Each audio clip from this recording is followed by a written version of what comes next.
Olá, sou Bruno Fuga, estamos no canal do YouTube Bruno Fuga Advogados, onde os advogados têm disposto a falar um pouco sobre rotina forense, processo civil, direito trabalhista, empresarial, agronegócio, normas de gestão ISO 9001, e hoje o meu tema é mais voltado para o processo civil, em especial para o incidente de resolução de demanda repetitiva, o IRDR, tá?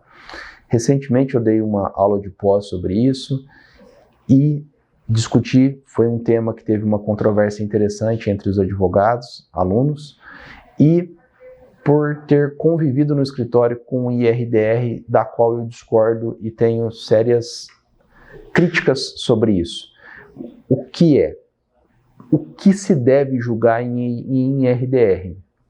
IRDR, o STJ e o STF já se posicionaram que eles são para tribunais federais, tribunais estaduais julgarem essas matérias. E eles deveriam ser sobre matérias relacionadas a essa região ou estado. Nós poderíamos ter, por exemplo, eu estou no Paraná, critérios de promoções de professores, salários, rendimentos de professores relacionados ao estado.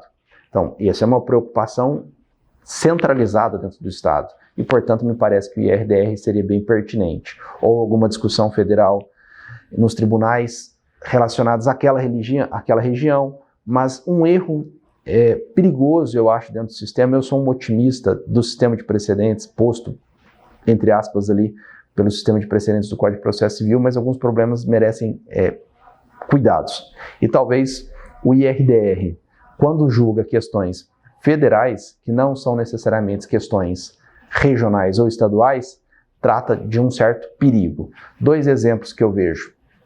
Eu acompanhei um pouco, por exemplo, um estado que abriu um IRDR para decidir se há danos morais pelo atraso ou não atendimento correto em filas de banco. Vejam bem, essa não é uma discussão do estado, essa é uma discussão que permeia toda a federação. Segundo, e esse eu acompanhei de perto, um tribunal nosso julgou a discussão pertinente sobre a responsabilidade do advogado pagar as despesas de honorários quando litiga em causa própria, a aplicabilidade do artigo 99. Então, portanto, se o advogado não tem a necessidade da assistência judiciária, ele poderia ou não, se ele tiver o pedido de assistência judiciária próprio para ele poderia pedir assistência judiciária. Se ele litiga só sobre os honorários, tá, dele, há determinados momentos processuais que o cliente pode ganhar e você não ganha os honorários advogados, você precisa recorrer sobre isso.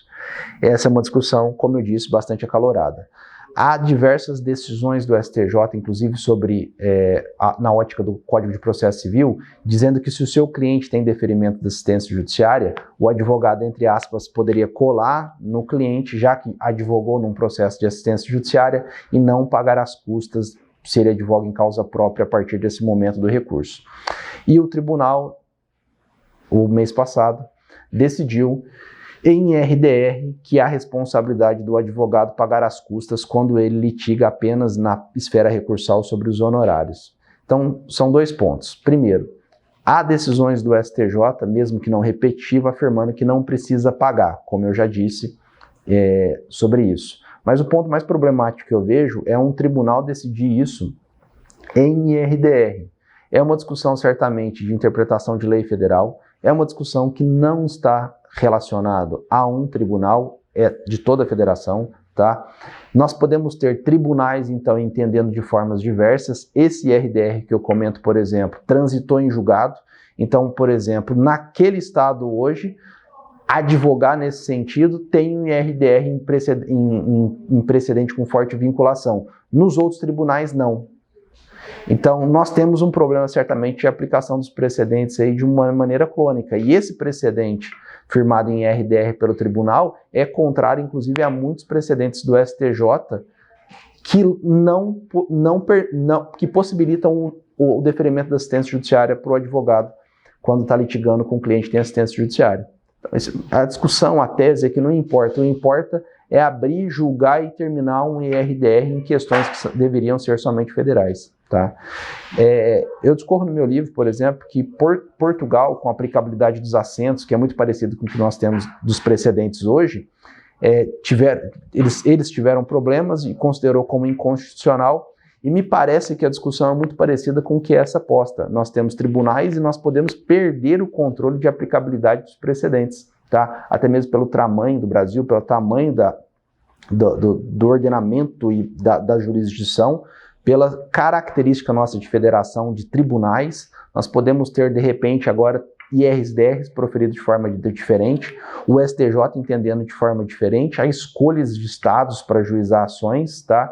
Nós podemos entrar no que eu chamo numa pira ali de aplicação de precedentes equivocadas que pode trazer um mini caos e não a racionalidade desejada e benéfica no uso dos precedentes. Então o assunto é esse, de uma maneira prática ali, eu trato nos livros um pouco mais de uma maneira doutrinária sobre esse assunto, e até o próximo vídeo.